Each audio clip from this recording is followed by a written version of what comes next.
In 1935, the eyes of the world are on Germany. The Saar region that had been taken away from Germany after the World War is reincorporated into that country after a vote of its people. The Nazis under Hitler are turning back the clock. They repudiate the Versailles Treaty that limited their military and naval forces. They reintroduce compulsory military service. They suppress all political parties except their own. And the infamous Nuremberg laws result in severe persecution of Germany's Jews. Concentration camps are beginning to fill. Mussolini demonstrates Italy's new military might by invading Ethiopia. As a warning to any possible aggression, Britain shows off its Air Force. But America, in its largest war game since the World War, only demonstrates its military weakness. President Roosevelt pledges to keep America out of any European conflict. His focus is still economic recovery. The Social Security Act becomes law.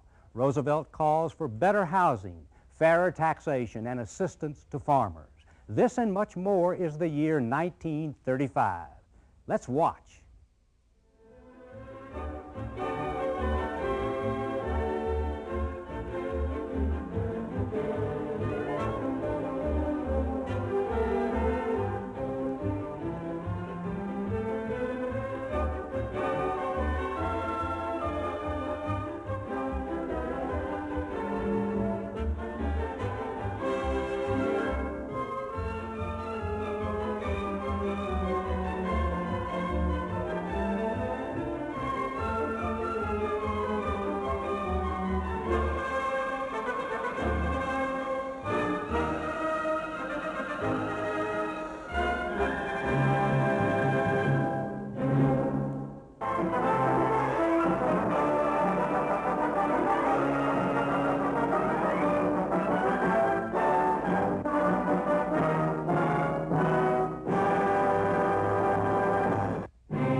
Richard Hauptmann has been found guilty of breaking his way into the Lindbergh mansion, the Eagle's Nest high in the Sauerland Mountains, and of murdering the Lindbergh baby, Charles A. Lindbergh, Jr., Baby Lindbergh, beloved by all, by his nurse, Betty Gow, and others in the Lindbergh household.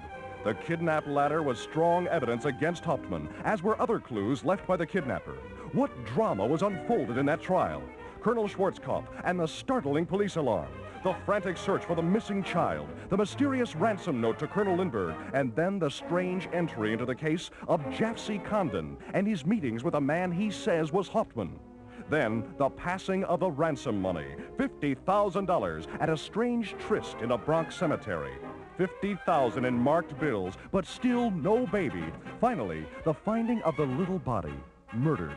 But the ransom money was earning its price. A Bronx gas station manager, suspicious, noted a license number, and the trail led to Hauptmann. He had the ransom money, thousands of it, not in his Bronx home, but hidden in his garage, stuffed in a battered old oil can. What an impression these facts made upon the long-suffering New Jersey jury.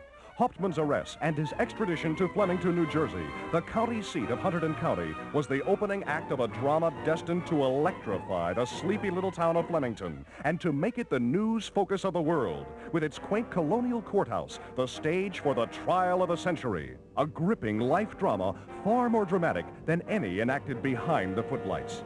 A drama with its audience, the people of Flemington and of the world. And among its principals, the 12 men and women, good and true, whose responsibility it was to pass judgment on Hauptmann's guilt. A representative jury of New Jersey residents, the collection of their fellow citizens. And the other principals, Edward J. Riley, Chief of Defense Counsel, arriving at the courthouse.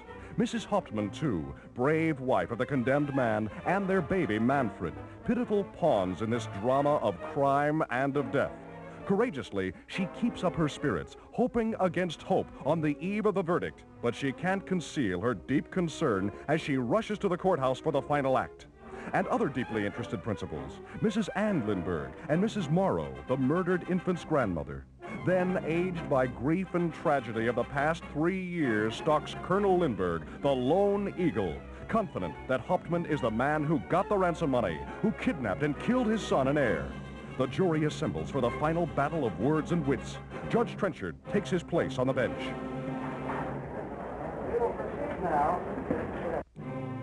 The prisoner is pale as his counsel fights in vain and as the prosecutor sums up. He wanted it for. What do you suppose he did with it? He wanted that money so he could, as he did, live a life of luxury and ease so he wouldn't have to work. He quit his job the day he collected the $50,000. The very day they had to replace him. The state of New Jersey has rested its case, convinced that it has clearly shown that the defendant Bruno Richard Hoffman came to the state of New Jersey on the night of March the 1st, 1932, brought the ladder which he built to the Lindbergh estate, climbed into the Lindbergh nursery, took the Lindbergh child and murdered it. The die is cast. The fate of Bruno Richard Hauptmann is in the hands of the jury, and the shaken Bronx carpenter is taken to his cell to await their deliberations, their weighing of the evidence for and against him. A crowd that jams the streets, tense with excitement. The jury's in. They've reached a verdict. It's guilty. Guilty of murder in the first degree with no plea for mercy. And Hauptmann is immediately sentenced to die during the week of March 18th. Through as bizarre a scene as ever marked in American court drama, the jury files away. In the New Jersey State Penitentiary at Trenton, he will await his doom, even though an appeal may prolong his life. His abode will be the death house, measuring the hours until he is led to the death chamber on his way to the electric chair and oblivion. Payment in full for the crime of the century.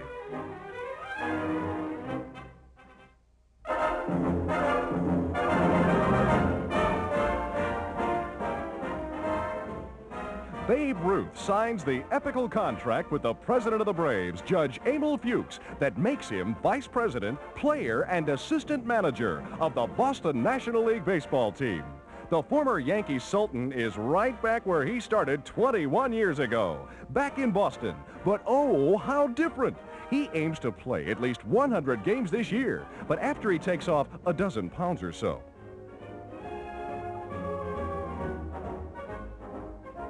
And here they go, starting him off at the Copley Plaza with a big banquet he doesn't dare eat if he expects to train down in a hurry.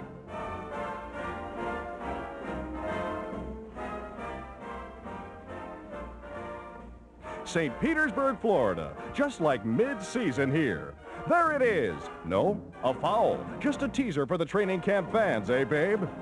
But now, let's have a good one for old time's sake. Zowie! Out into the stratosphere! Who got the idea that the babe isn't still the fair-haired boy?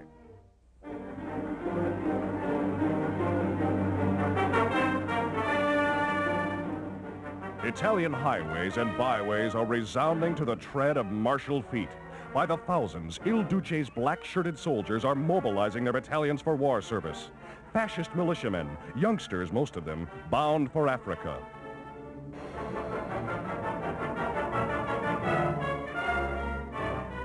War clouds loom over Abyssinia, and boatload after boatload of Italian troops are being rushed to Italy's two colonial territories bordering Abyssinia. Just where those borders are exactly is open to question. That's what all the shooting's about. But if there's anyone who can straighten out the border question quickly and permanently for Mussolini, it's those boys aboard the troop ship eager for action.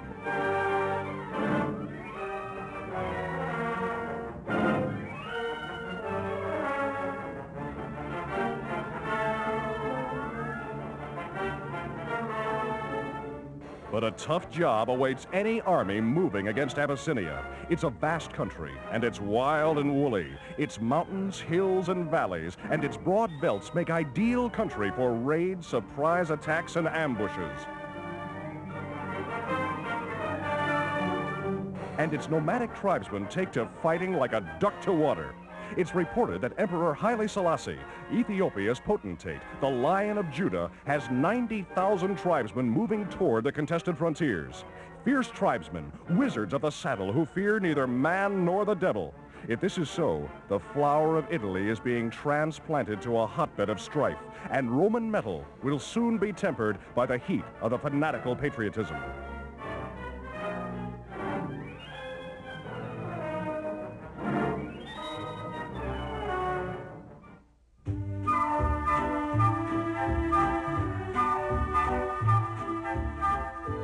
It's goodbye winter, hello summer.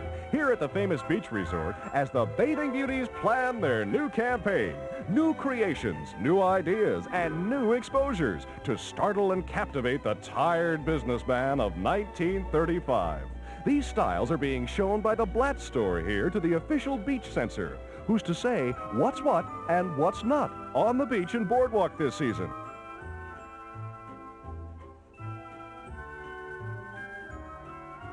And they're going native, fetching flowered effects from Tahiti and languorous South Sea Islands.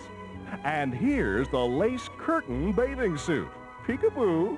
But the censor says they're all okay. He's rather nifty himself in his new style beach patrol getup. The handsome lifeguards and the seaside Adonises will have to look to their laurels when the Atlantic City police stroll the sands. Hey, officer, call a cop.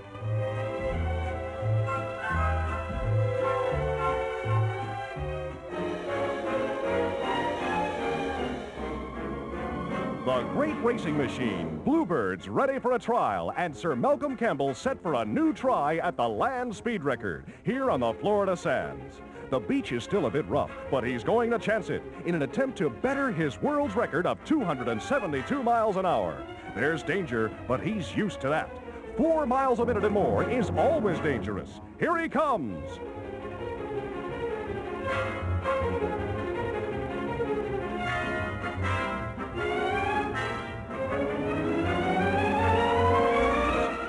That was a good run, but not good enough. The huge car doesn't want to stay on the ground. Sir Malcolm was bouncing out of his seat most of the time, but after she's turned around, he'll head back over the 11-mile course in another daring effort at bullet speed. Another tilt with death, with the rough going making every foot of the way a desperate chance and a thrill for the crowd. There he is.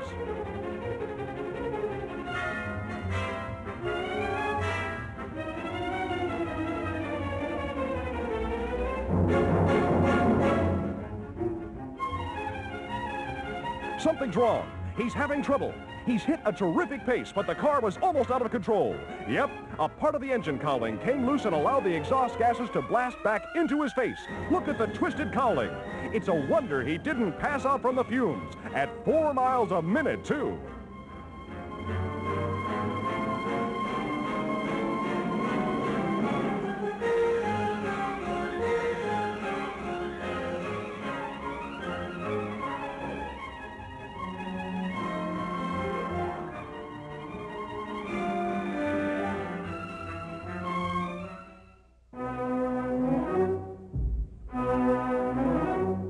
War clouds again darken Europe. Germany has hurled the gauntlet of arms equality into the faces of her former foes.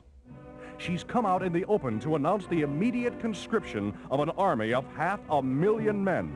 The race for armaments and war is on. Militarism is again in the saddle. Washington is tense too. Listen to Senator Morris Shepherd of the Military Affairs Committee.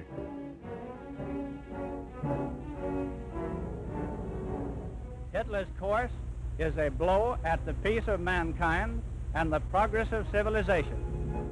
Senator Gerald P. Nye, chairman of the Munitions Investigations Committee.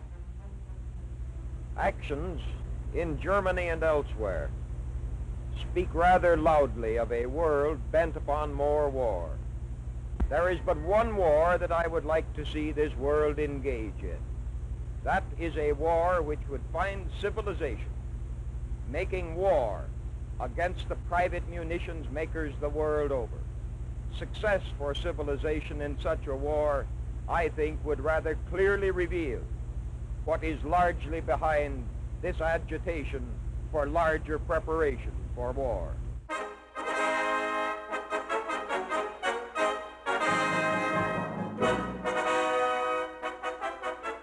Americans want no more war. Most of all, they want no more participation in foreign wars. If another European war is to come, it is not going to be a simple matter for America to stay out of it. American commercial interests, selfish and greedy, sensing the opportunity for profit from war, would do as they have done in the past if left to pursue their own course. To prevent that pursuit of that course has been the purpose involved in the so-called neutrality legislation, which has just passed Congress. This legislation is a compromise, but as such is a real forward step and constitutes real progress. Unless Americans awaken quickly to the danger confronting them, they will awaken one morning all too late to the fact that these American interests have led them into another war, into so-called paths of glory which prove actually in the end to be paths not of glory but paths of gore for the lone and sole purpose of serving these selfish commercial interests.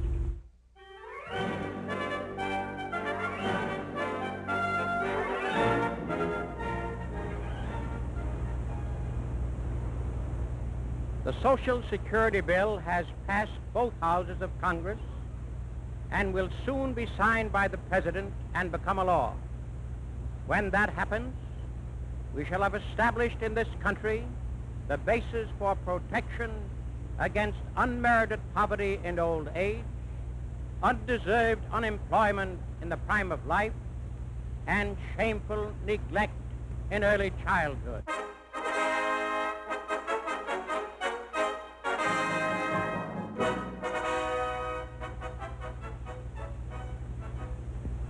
I myself would be indeed happy to see our Share Our Wealth program enacted into law.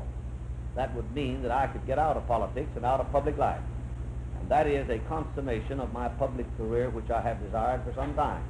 But as long as it remains a fight that the people of this country be given a reasonable share of the profits and prosperity of this country, I will undertake to remain in these public affairs and to go as far forward as I can to promote those kinds of programs. We'll not become excited by the newspaper headlines nor by anything that the radio commentators may say on the line that the President has now swallowed our Share Our Wealth program. We'll sit right here and we'll go over to the Senate to help him whenever the time comes or in any other way that we can to enact legislation that guarantees a home and the comforts of home to everybody, or which limits the size of the big fortunes as a means of accomplishing the good things to the man and to the people at the bottom. Well, we've had the promises from the President many, many times, and now we're wanting a fulfillment.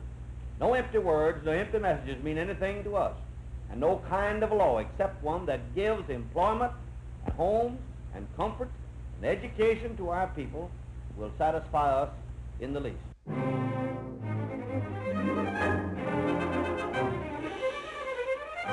Huge machine gun bullets tipped with printer's ink to make their mark on airplane targets in important tests by Battery E of the 63rd Coast Artillery from Fort MacArthur. Tests of the Army's giant machine gun, a jumbo gun of 50 calibers, destined to be a plaything of the next war. The newest and most effective threat to airplanes and to tanks. As fast as a small machine gun, too, 500 shots a minute. Each a projectile as big as your finger, many times the size of regular bullets. They spread a curtain of death for miles. Even in target practice, the giant gun amazes military experts.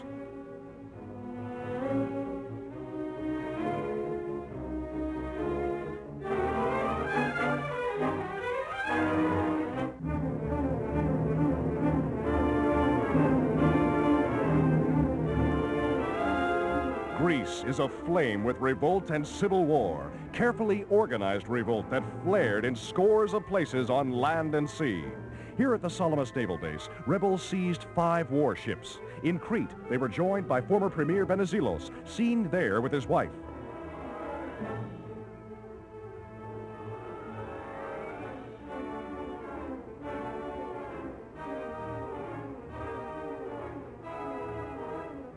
The armored cruiser Averof, pride of the Greek Navy, is now flagship for the insurrectionists. Manned by officers and men who are ardent followers of Venizelos, the rebel fleet is playing hide and seek with the government war vessels.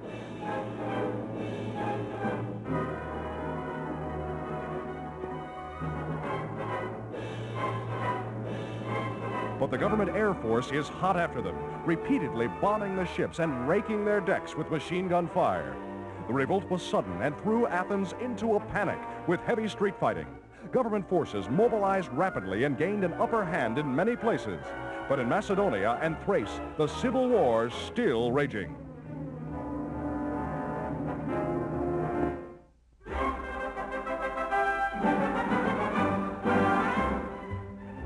It takes good headwork to keep on top, even in wrestling. The French like to fight with their feet, according to song and story. But here are a couple of butter and egg men from Australia showing the Parisians how to use the old bean. Diving beauties, I'd call them. Woof! Hey! No fair touching with the hands. It isn't cricket. It isn't wrestling either. It must be a circus act, trying out its new acrobatic routine. They can take plenty of punishment, these Anzacs, but they're fair and square. Square-headed. Just a pair of Australian woodchoppers hacking away at each other's blocks, demonstrating the new ring tactics from down under. It may be wrestling to them, but it's skullduggery to most of us. Another crack, and they'll both be out. Yep, and there it is. After that, brains they have none.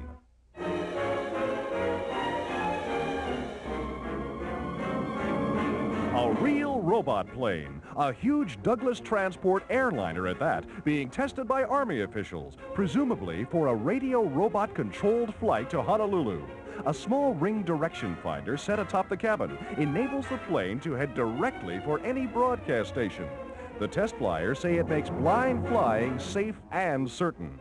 Here they go with darkened windows on a test flight to fly the music, as they call it, to ride the broadcast waves from ship to ship at sea and back to shore again in a final test before the epical blind flight to Hawaii. The new development is of far-reaching importance to aviation. It means sure flying in darkness and in fog, over land or ocean.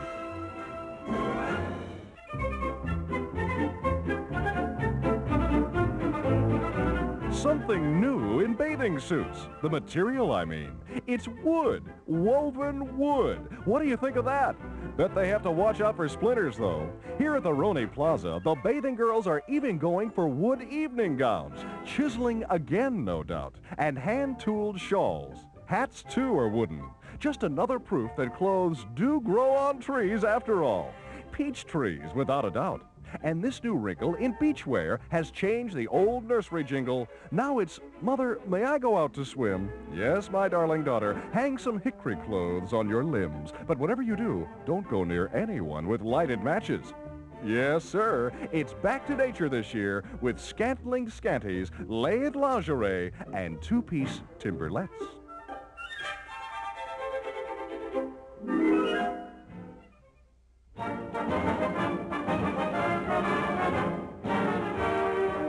Notre Dame's big football squad tries something new in the annals of pigskin pugilistics, spring training. The boys are out early for some strenuous practice sessions and looking forward to winning laurels on the field this fall. And win they will with a roster of returning stars like Dynamite Dan Reed, Bob Herberger, Jim Sinclair, and Lenny Horter.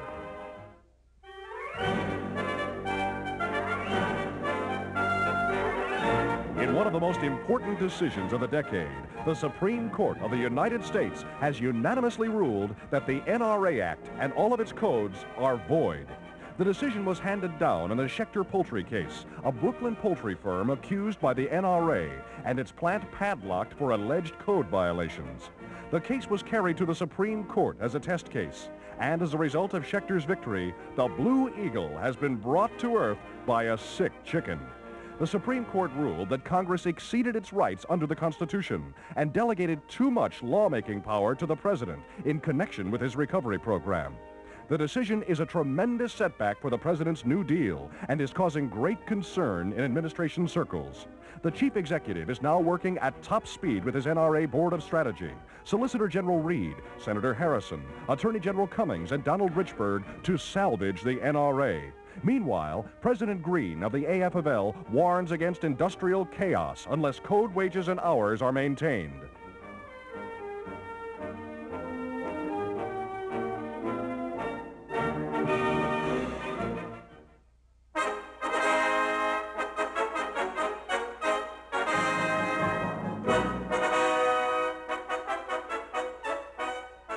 the new queen of the seas, the giant French luxury liner Normandy, on her maiden voyage, a floating skyscraper, the largest and fastest ship afloat.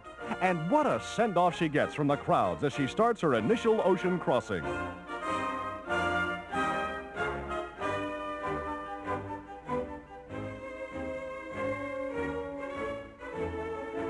Full speed ahead, and she's built for speed. Her officers are out to win the laurels of the Atlantic with this marvel of maritime engineering. And her knife-edged prow is cutting the waves at express speed, breaking all transatlantic records.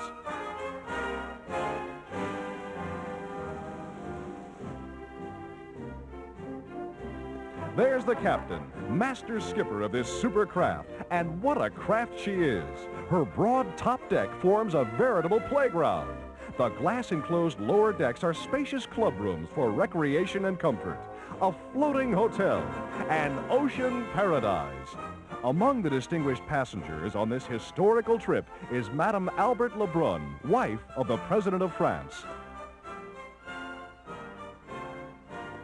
Inside, the Normandy is an elaborate palace with winter gardens and other amazing appointments.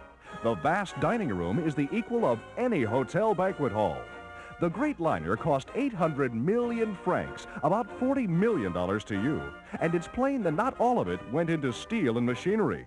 But the ship's immediate bid for fame is in its speed, and its 160,000 horsepower engines are driving her towards America at a new unheard-of pace for ocean passage. 30 knots, more than 35 miles an hour, cutting hours from the trip between the continents. Bringing America and Europe closer together. And what a welcome the great vessel gets in New York waters. The harbor is alive with boats, craft of all descriptions, voicing a wild greeting to the new mistress of the waves. What a giantess she is. More than 1,000 feet long, 4 city blocks, with a gross tonnage of nearly 80,000 tons.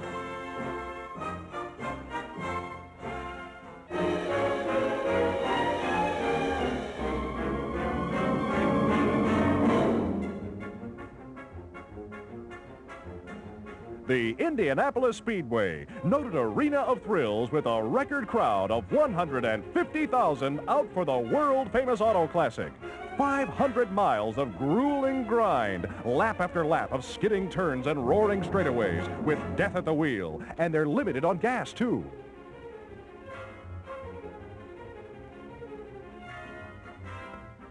Aces of the wheel, America's most daring drivers, demons of the track. There's the starting flag, and here they come. Off to a flying start in the great race of races, flirting with death every foot of the way in a traditional speed contest that has cost the lives of more than 30 drivers and mechanics in its 25 years.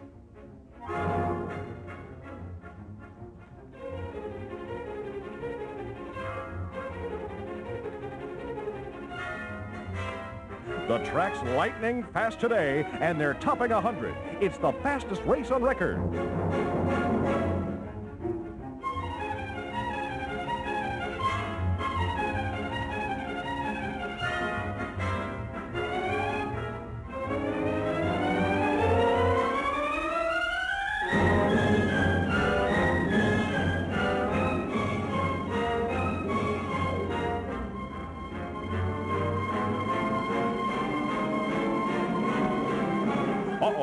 There's one car out of it for a while for repairs, or maybe it's just for gas and oil. Every car has to drop out and lose a lap or so now and then in this long-distance race. There's Kelly Patillo in number 5 taking the lead. He's making more than 110 miles an hour. They'll have to go some to head him off. Uh-oh, there's been some rain and the racers have been flagged down to 75.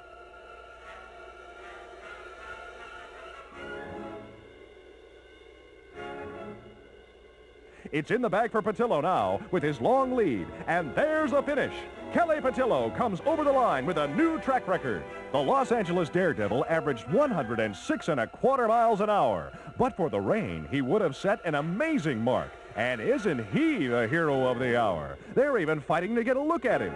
Besides the fame, he gets about $40,000 in prizes and gifts. And all this with a patched-up 4-cylinder car of his own. Great work, Kelly.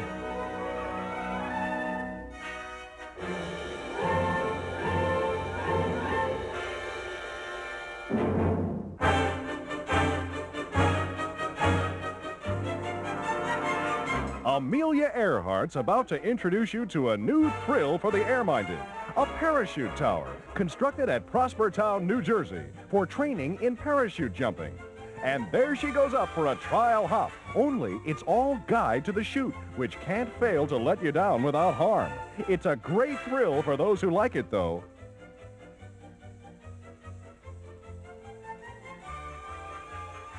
And there she comes, shooting the works. Now, ain't that something?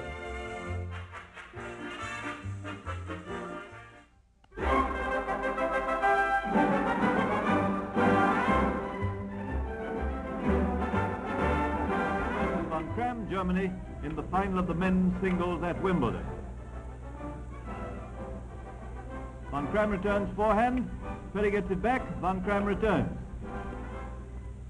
Van Kram returns short. Perry runs up, gets it. Van Kram returns. Perry stabs and wins the point. Perry's attack is too much for Van Kram. Perry's next service gains him match point. With the score at 6-2, 6-4, 5-4, Van Kram drives out and Perry is world champion.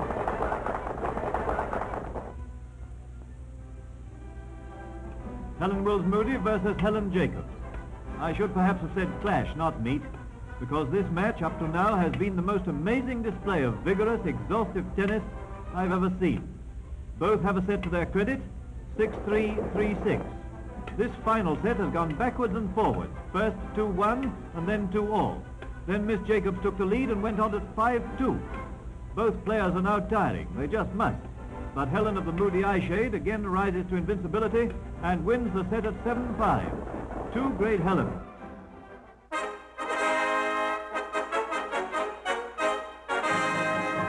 Great Britain's air might, fighters, bombers, reconnaissance, and coast defense planes of the Royal Air Force, is assembled for inspection by King George at the Mindenhall Air Dome. And what a show it is. He has to drive for 5 miles along the parade formation of air fighters, the greatest concentration of battle planes ever reviewed by His Majesty. England has served notice on the world that her Air Force must be without peer, and this is ample proof of that determination.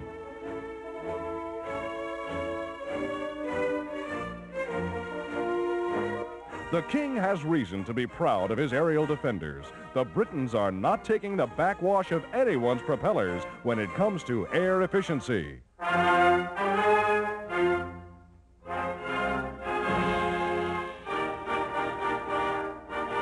Oklahoma bows in grief as the body of Wiley Post, birdman extraordinary, leaves the capital on its last journey.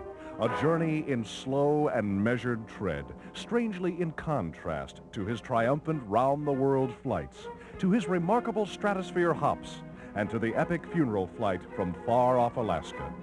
Tenderly carried by brother flyers and newspaper pals, the man who wrote his name in gilded letters on the azure pages of aviation history comes to rest at last in Fairlawn Cemetery, Oklahoma City.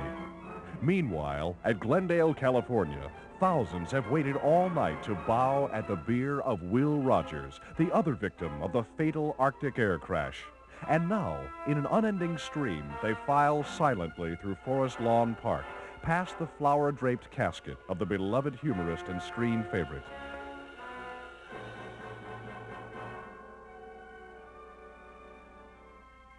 Hollywood pays a last tribute to a departed pal and idol. There are special services at the studios. Here at Universal City, hundreds who revered the quaint cowboy who grew to be one of the nation's outstanding characters mourn his passing. And now comes the last touching ceremony in the wee kirk of the Heather, a chapel that Rogers loved. And to this picturesque spot have come the great and near great to say goodbye. There's Will Hayes, czar of the motion picture industry, and Joey Brown, saddened by the loss of his friend. There's Postmaster General Jim Farley and Irvin Cobb. Statesmen, actors, writers. Mary Pickford joins the sorrowing procession, grief-stricken and moved to tears. To Hollywood As to all the world, Will Rogers was the salt of the earth.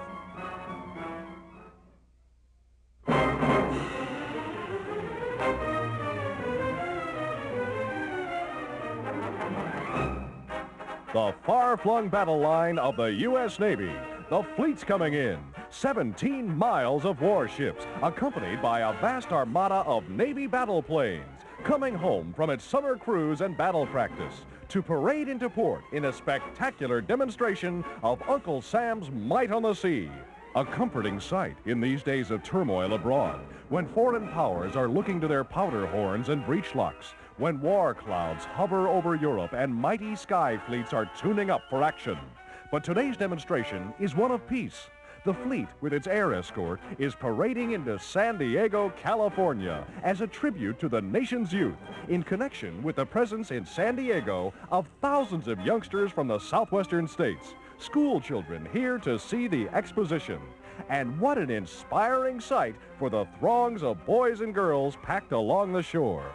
The majesty and strength of the nation's first line of defense, guarantors of the continuance of American ideals in America.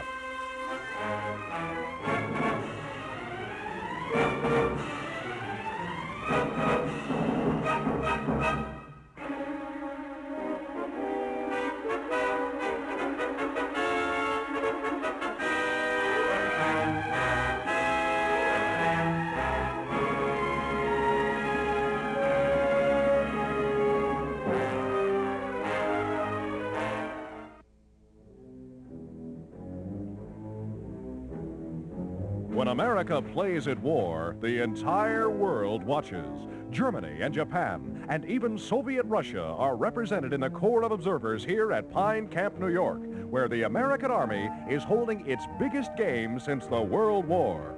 What a story the foreign officers will have to send back. America, with its handful of tanks, with its inadequate supply of trucks and airplanes, and its willing but insufficiently trained citizen soldiers.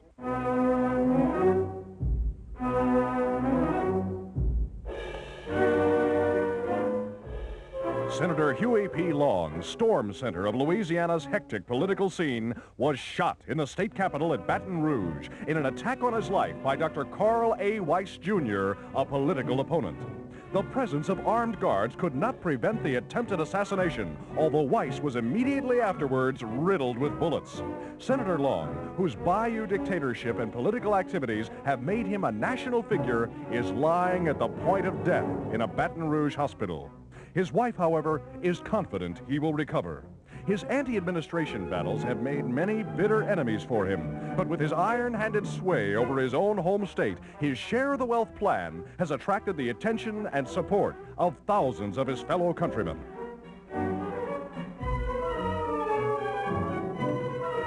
An eyewitness to the death of Huey Long gives a vivid word picture of the shooting and the death of Carl Weiss, the assassin, under the guns of the dictator's bodyguard.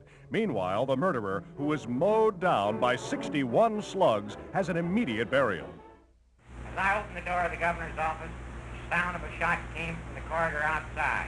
Senator Long staggered away, his right hand clasping his side. Two men struggling on the floor, one I recognized as Murphy Road and the highway policeman.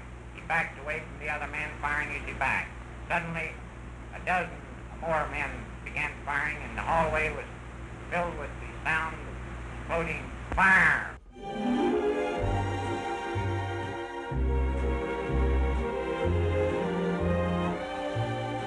It's the great annual Bathing Beauty Contest at Atlantic City, with glittering, glorious girls from cities all over the nation here to match their curves and features for the title of Miss America 1935. The judges are in a quandary as the local beauties appear in rapid succession, but at last they seem to be lingering over Miss Pittsburgh, and so is the cameraman, it seems. And there's plenty of reason. Henrietta Lever, 5 and 10 store beauty of McKeesport, Pennsylvania, wins the coveted crown.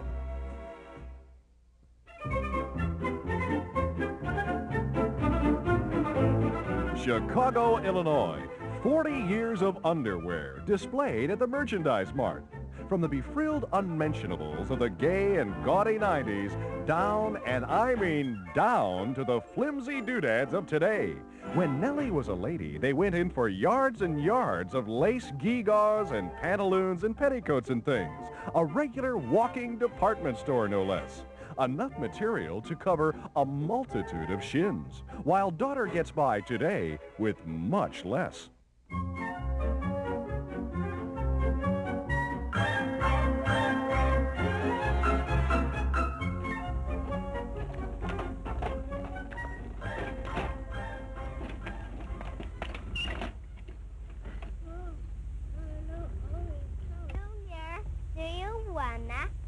Want me to read The Three Little Kittens? Yeah.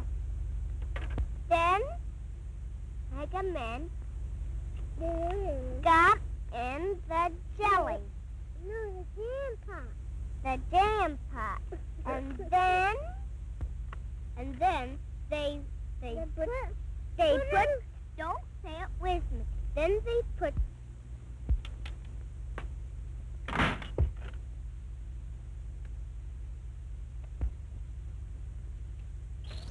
Come on, Gene. Come on home now. It's supper time. Come on home. It's time for supper. Hurry up. Bring your wagon. Bring Junior, too. Junior, I have to go home. Come on, Gene. Hurry up, Gene. Come on home now. It's time for supper. Bring the wagon and bring Junior with you. Hurry up. With an impressive cavalcade of motor cars speeding across the very top of Boulder Dam, President Roosevelt arrives to dedicate the Great Power and Irrigation Project before 20,000 people assembled here from all parts of the Southwest. He sounds the praises of the giant construction job, the greatest ever tackled by man, a $108 million project that will harness the Colorado River for flood control and produce 2 million horsepower of electricity. The 726-foot dam, towering from the canyon bed of the Colorado, is the 8th wonder of the world and is hailed by the President as an outstanding symbol of public works.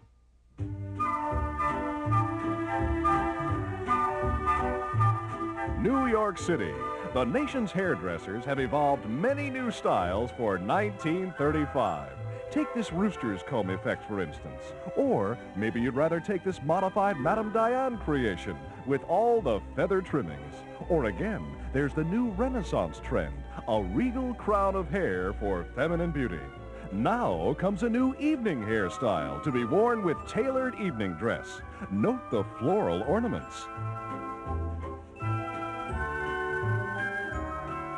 And here's a 2-in-1 coiffure, easily arranged for both afternoon and evening wear.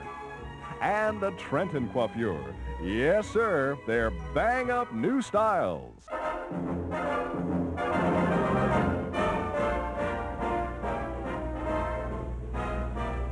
afternoon, ladies and gentlemen.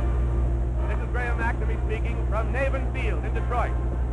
We're going in very shortly to the 6th game of the World Series. Carringer, Tiger.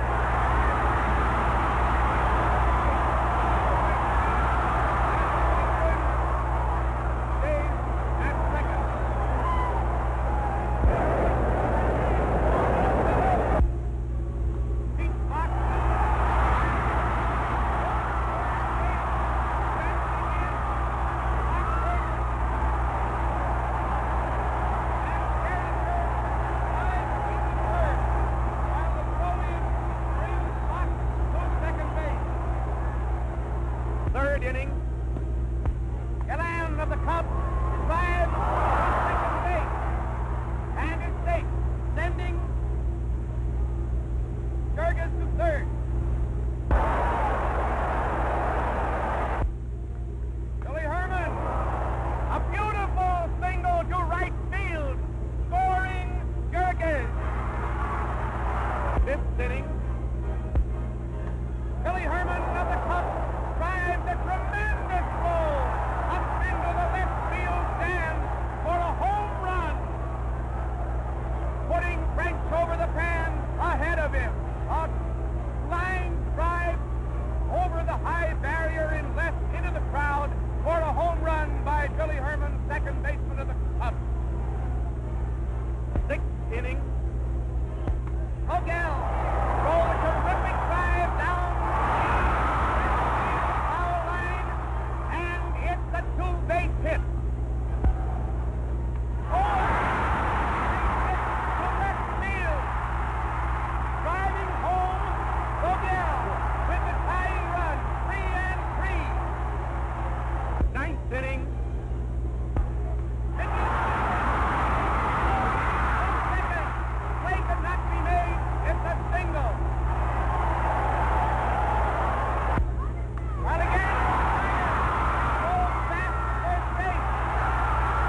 marching and the counter-marching now going on in Italy give every indication of the grim purpose of Mussolini to again plunge his country into war. I want to say to the people of this country that one of the most salutary pieces of legislation that the last Congress enacted was the Neutrality Bill, which, so far as Congress was able to obtain that result in the closing days of the session, will, I hope, keep this country out of war and keep our boys safe on this side of the Atlantic Ocean.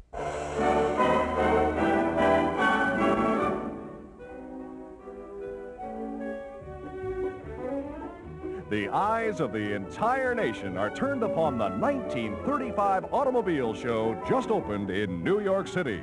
This year, more than ever before, the annual Motor Car Coming Out Party is regarded as the best index of returned prosperity. As the auto industry goes, so goes the nation, is the new slogan of American business. And a trip through the vast exhibition shows plenty of reasons for the keen public interest in the new designs and improvements offered.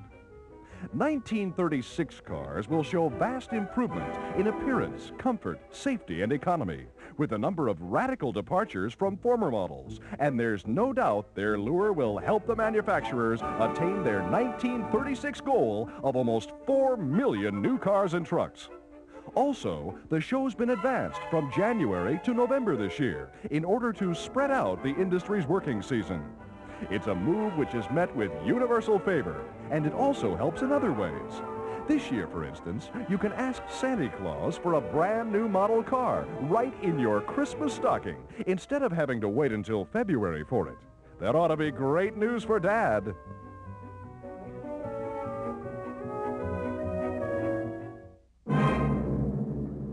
Il Duce sounds the tocsin of war, calling upon the people of Italy for a war of conquest against Ethiopia. And the answer is yes.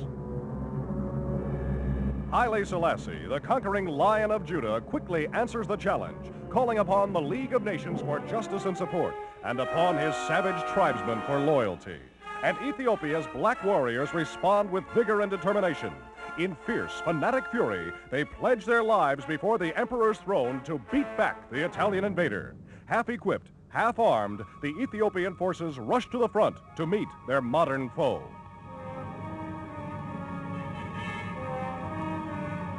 Scouting League warnings, Italy throws her might against the Ethiopian frontiers in wave after wave of modern fighting machines and well-trained soldiers in a war that threatens the peace of Europe and that will make 1935 a critical date in history.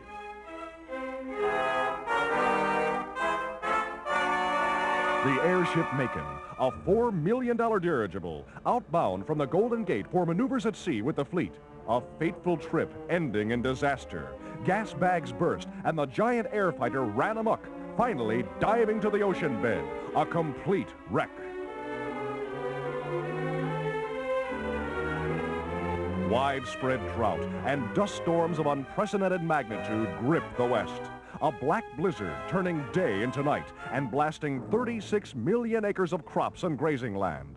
Millions of dollars lost and untold suffering. The 61st running of the Kentucky Derby, America's supreme turf thrill, with 50,000 fans wild as Omaha, gallant son of gallant Fox 1930 winner, romps down the stretch 2 lengths to the good in a fighting finish to become the wonder horse of 1935. Harlem goes haywire when its big black hope, Joe Louis, lays Max Baer low. In addition to the fight, he also wins a bride, and now he's headed for the heavyweight title.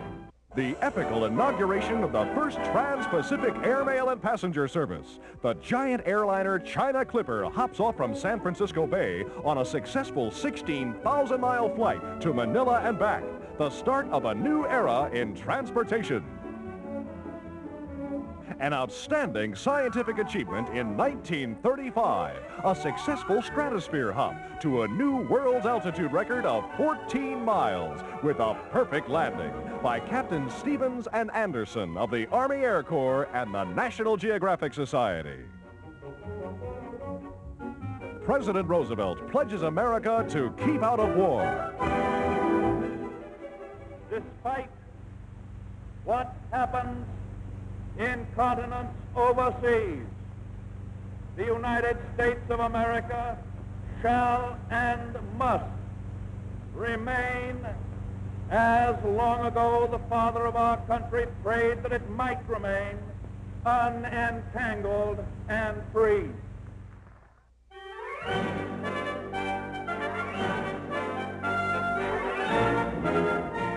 New York City greets the end of 1935 with an unprecedented turnout of whooping, howling joymakers. Times Square seems to be the rendezvous for millions of celebrants, eager to welcome 1936 in a way that hasn't been equaled in 20 years, if ever. Delirious, hilarious, and well fortified by pre-war, post-war, and just plain liquor, the crowd looks to the end of 1935 with a prosperity complex that gives high indication of better days. That is, after New Year's Day, which from the looks of things here tonight promises to be the biggest hangover headache on record. And so, Happy New Year's!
These have been some of the highlights of the year 1935. While America continues to strive for economic recovery, European dictators are expanding their power. 1936 will see the first test of Nazi Germany's military might as Hitler's forces aid General Francisco Franco in the Spanish Civil War.